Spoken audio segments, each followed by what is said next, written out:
Good morning, students. In the last class, we have done about the features of manufacturing. Then we have done a large classification of industries on different bases. In this chapter, further, you will study the first classification, that is on the basis of source of raw material used, agro-based and mineral-based industries. We start with the first one, agro-based industries.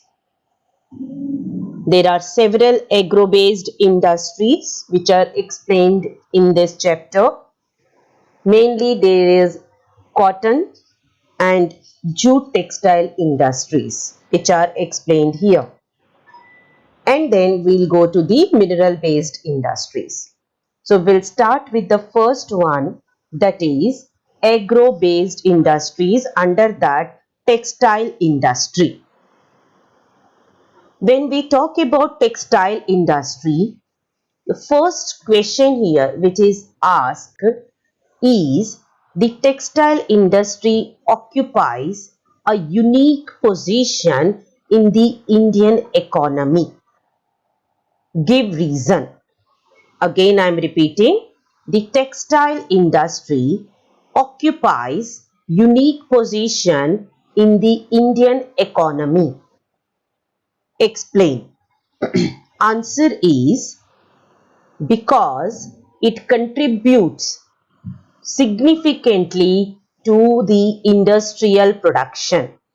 That means it gives a good share to GDP of our country. In the old book, they have even given the production.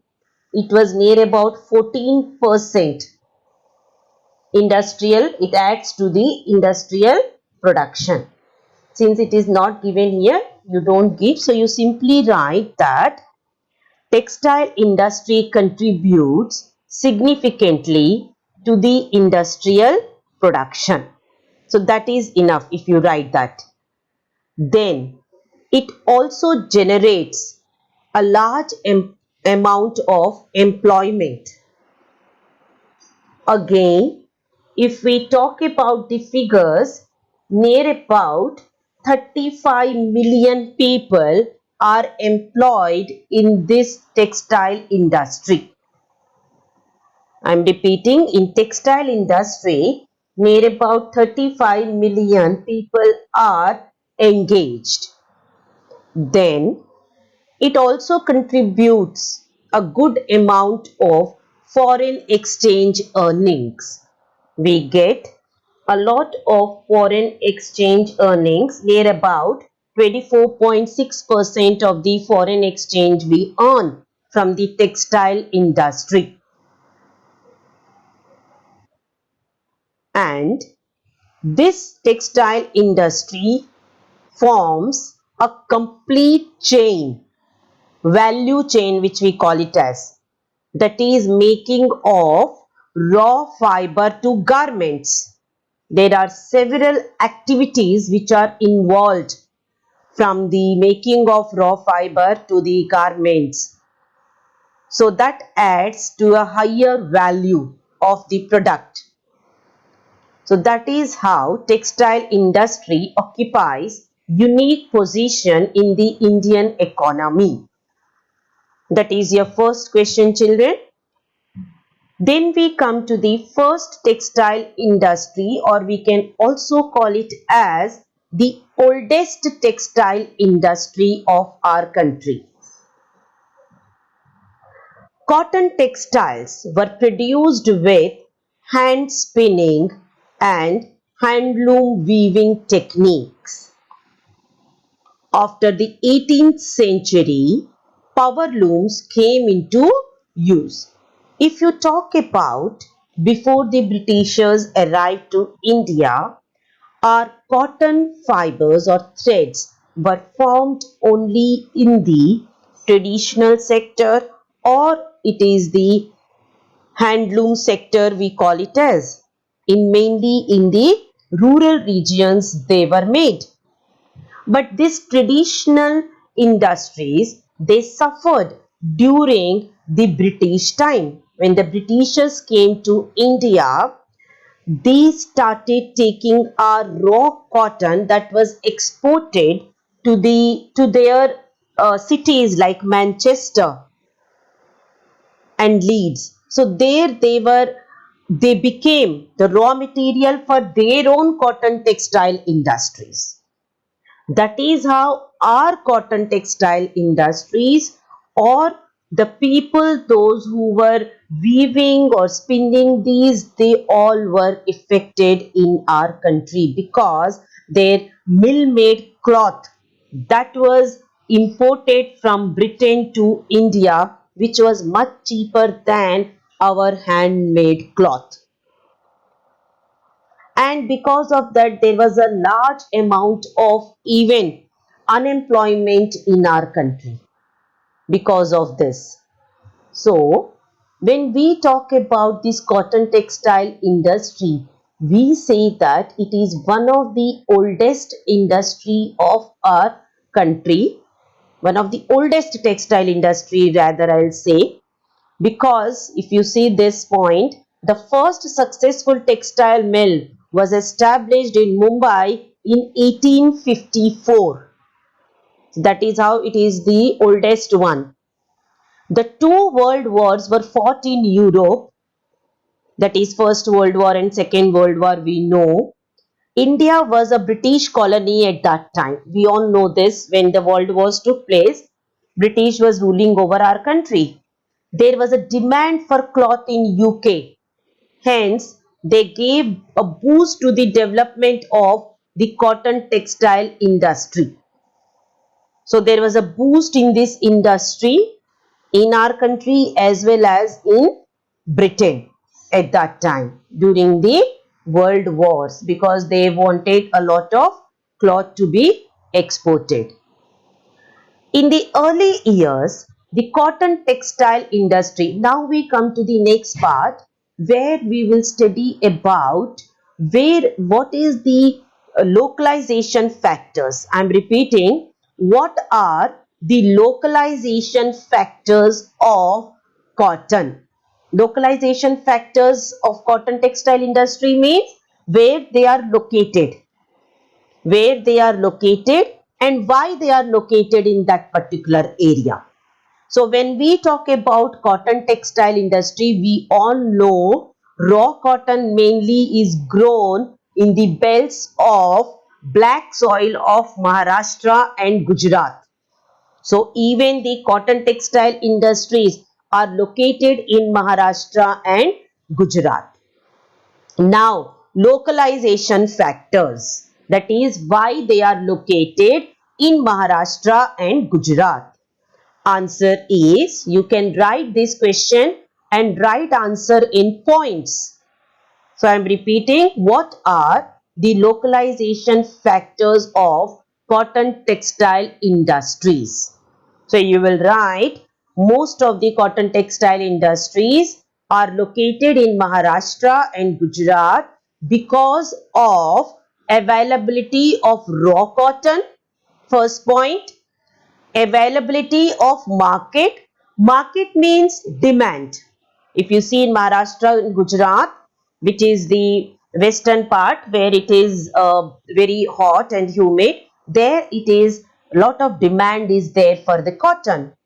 Then we have good transport network, including accessible port facilities.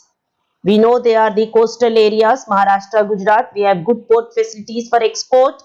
Then we have cheap labor available over there and a good climatic conditions for growing of cotton. These all factors contribute towards the localization of cotton textile industry. That is the one next question which is there, localization factors. We come to the next part, that is, this industry has close links with agriculture. We all know that it is a agro based industry. which is based on the cotton, raw cotton, which is grown in the fields. Now, this industry, it provides jobs for so many activities which are involved here. It's not only the farmers who are growing the cotton balls. There are so many other people who are involved in this making of the final product, that is the garment or the cotton cloth. So what are these different activities? So that is why I said that there is a lot of amount of employment in this sector, textile industry, because there are so many activities involved in this industry. So what are those activities which are involved in this industry? They are not only the cotton ball pluckers. The first stage is that cotton ball pluckers. After that, we have ginning, we have spinning, we have weaving. Now, cotton ball plucking, that is the raw cotton, that balls are plucked. Then, in that ball, there is a seed, cotton seed, which has to be removed. So, that removal of that seed by a machine, which is called as gin, Gin, gin. So, that is why that removal of cotton from that seed, that is called as ginning. Then we have the next stage, which is spinning and weaving. Spinning is the process of making thread out of raw fibers. From the raw fiber, the thread is made, that is called as spinning. Then we talk about weaving. It is the process of taking the threads and making them into cloth. So I think you are now very clear. Ginning, spinning and weaving. So ginning is removal of seed from the cotton by a machine called as gin. Spinning is making of threads. Weaving is the process of taking threads and making them into cloth. So that is the difference between spinning, weaving and this ginning. Then we come to the next stage, that is designing, not dyeing the cloth, coloring, that is giving a color to the cloth. Then designing of the cloth. Then we have packaging.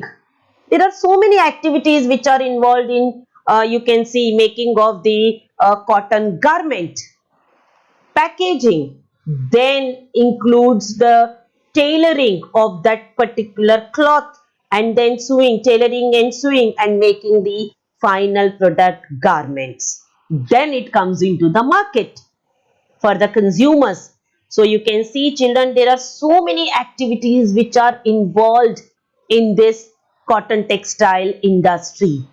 The industry, by creating support or creating demands, it supports many other industries, such as, because what is needed when we need dyeing of the cloth, what we need? We need the color, that is the chemicals and dyes which are made in the industries. So that industry is also prospering because of the cotton dyeing. Then we have packaging materials are required.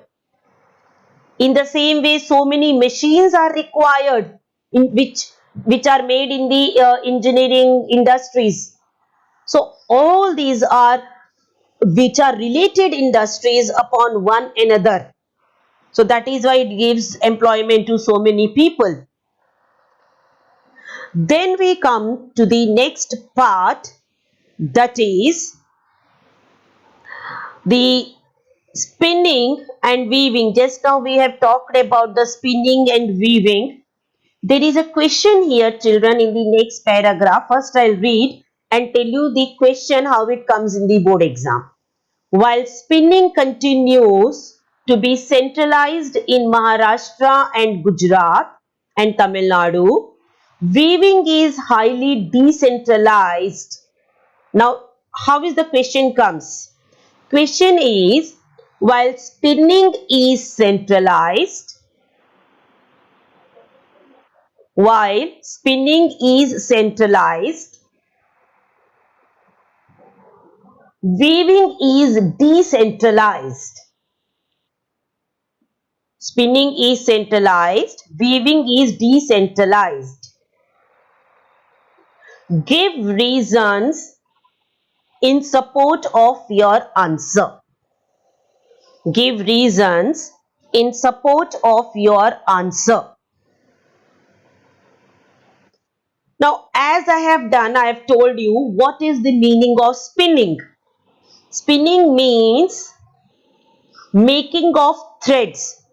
There is a rotating machine which is called as spindles. Spindles. There is a machine which is called as spindles. So that cotton is rotated with that spindles to make the threads. That is called as spinning. And weaving is making of cross stitch. In one way you can say that making of the cross stitch of the thread and making the cloth.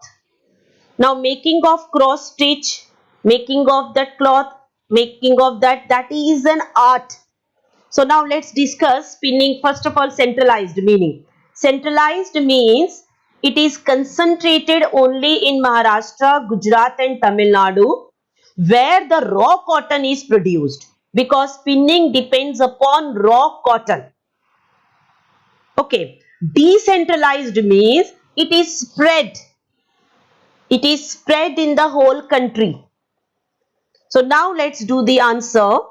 Spinning has a standard procedure and requires certain conditions like favorable weather, cheap transportation, closeness to market, etc. So, spinning is located only in those areas where raw cotton is produced. Coming to weaving, weaving involves knitting, Knitting, knitting. Like you might have seen that wool is knitted by our mothers. So weaving also, that weaving means it involves knitting of different traditional designs on the cloth. So there are several traditional designs available and can only be knitted by the traditional handicrafts.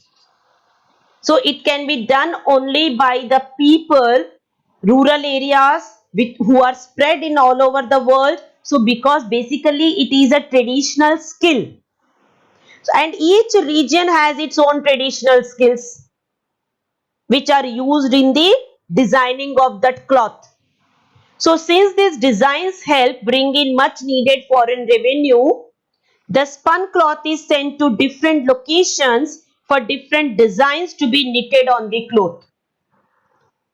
So that once the spinning is done, which is based on raw material, that spinning cloth is sent to the different parts of the country where the traditional skills, the people, those who have these traditional skills of designing, they design the cloth. So that is why it is decentralized. It is spread all over the country, because in different parts of the country the designing skills are different, and then they are further sent to the making of garments, etc. So that's the answer over there. It's there even in your book also, children, which I have told you. For example, here you have now why it is decentralized: for the incorporating traditional skills, designing of weaving of in cotton. Then India has world-class production in spinning. Weaving supplies low quality of fabric as it cannot use much of the high quality yarn. This is not required in the answer. So answer I have already given. Why repeating? Why spinning is centralized and weaving is decentralized? Give reasons in support of your answer.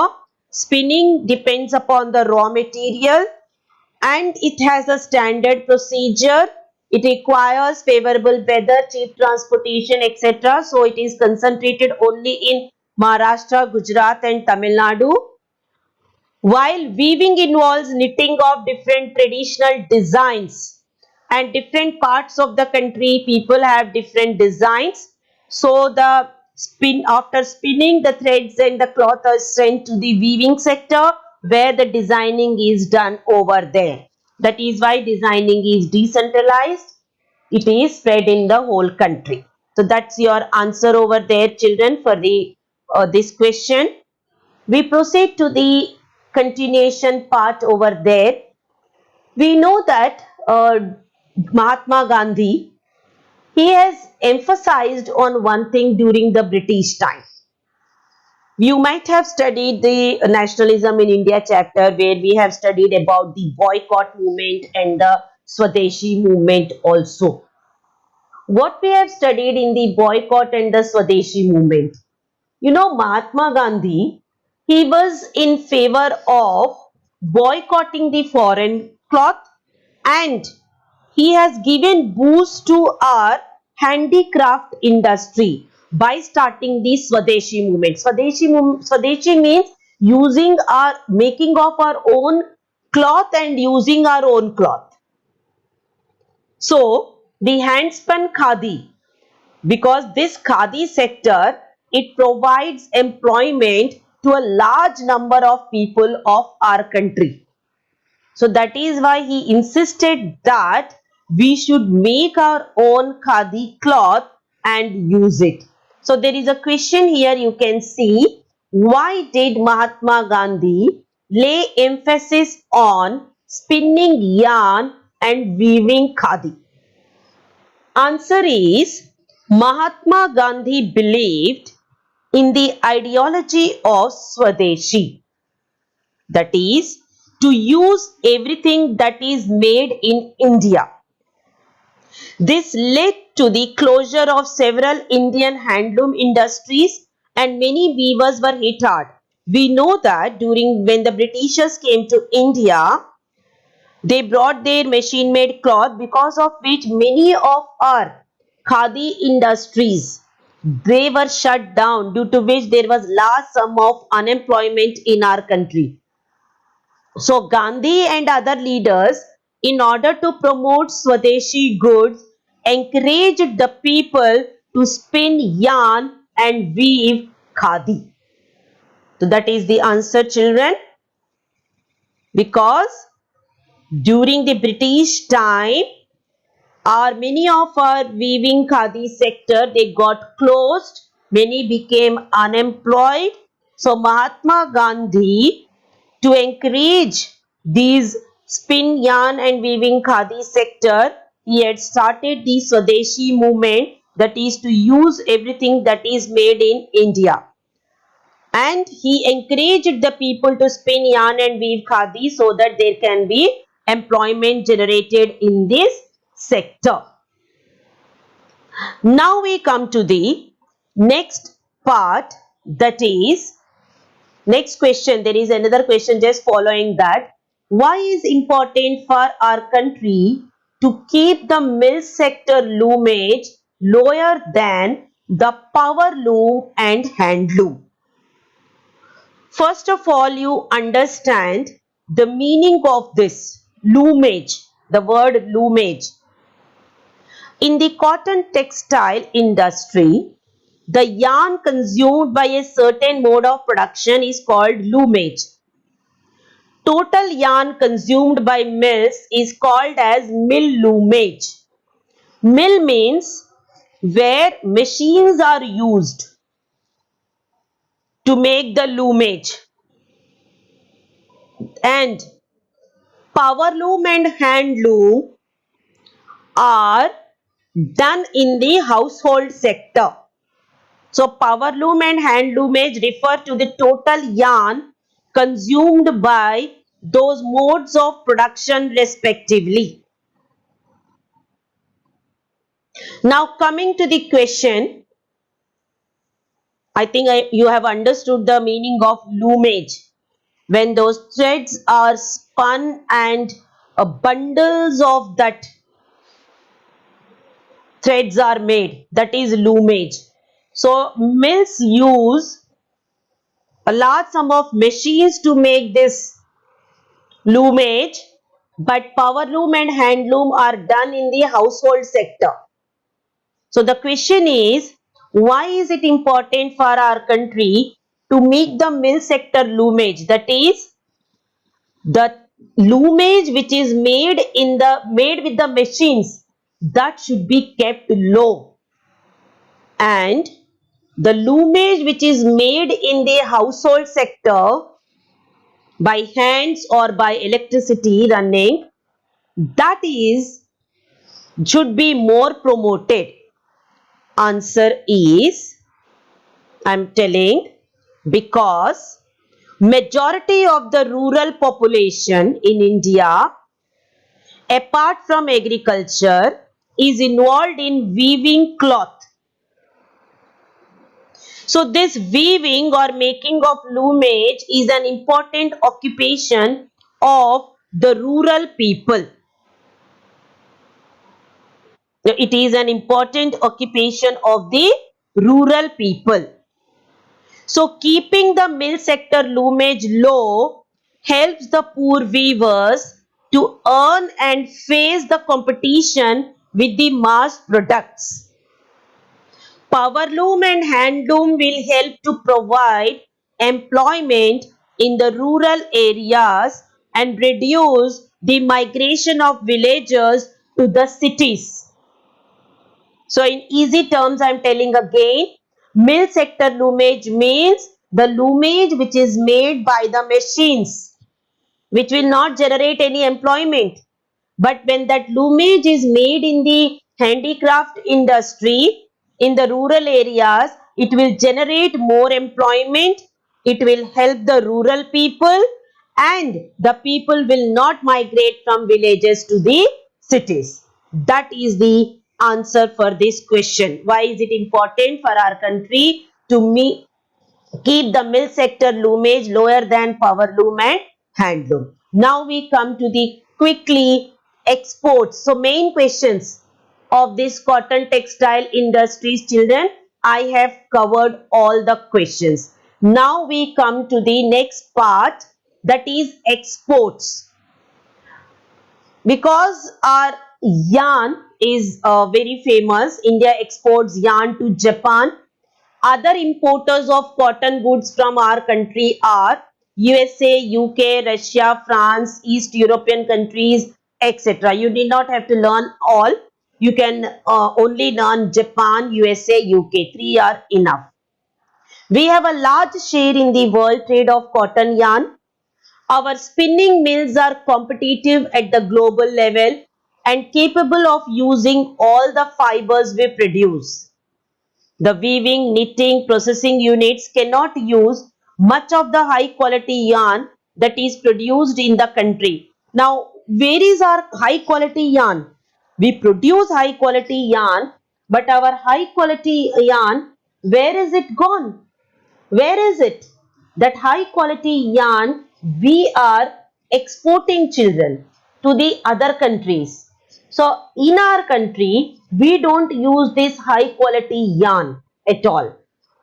Rather, we use poor quality yarn in our country. So there are some large and modern factories in these segments. But map I'll do later, children. But most of the production is in fragmented small units which cater to the local market. This mismatch is a major drawback for the industry. Now, this industry also faces certain problems. Now, one of the problem is that this sector, this industry is fragmented into smaller units.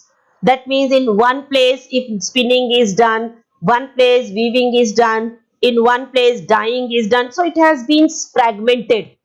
It is not taking place in under one roof.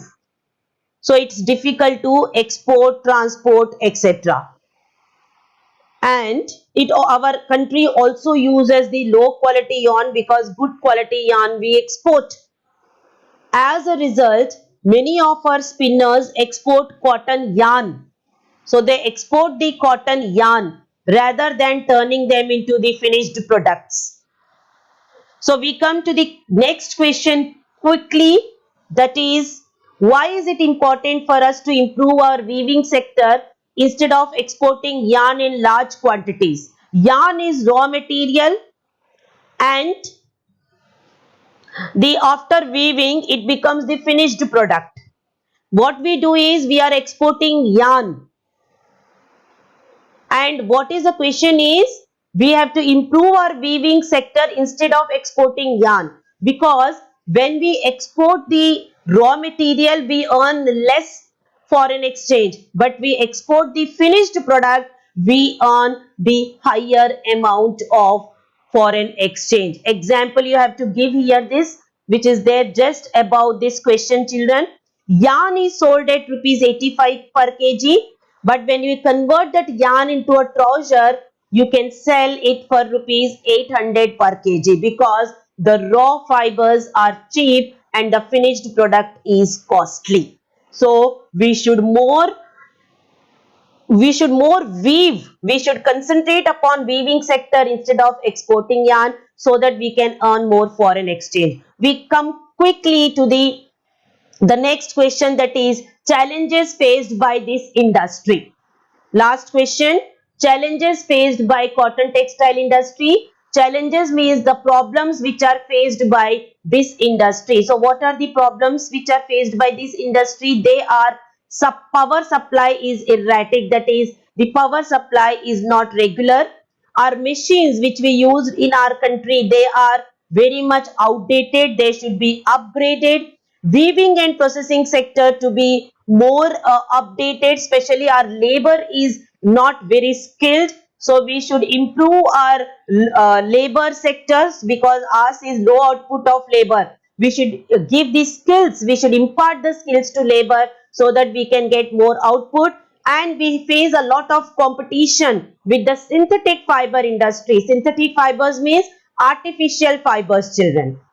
So because the original cotton is very costly, so that is why the synthetic fibers like nylon, rayon, they are cheap, so people buy them more than the original cotton textiles. So that's how these are the problems which are faced by the industry, which the country has to face, and they have to overcome these problems. That's all, children, about the cotton textile industry and this video. Next class we will discuss about the jute textile industry.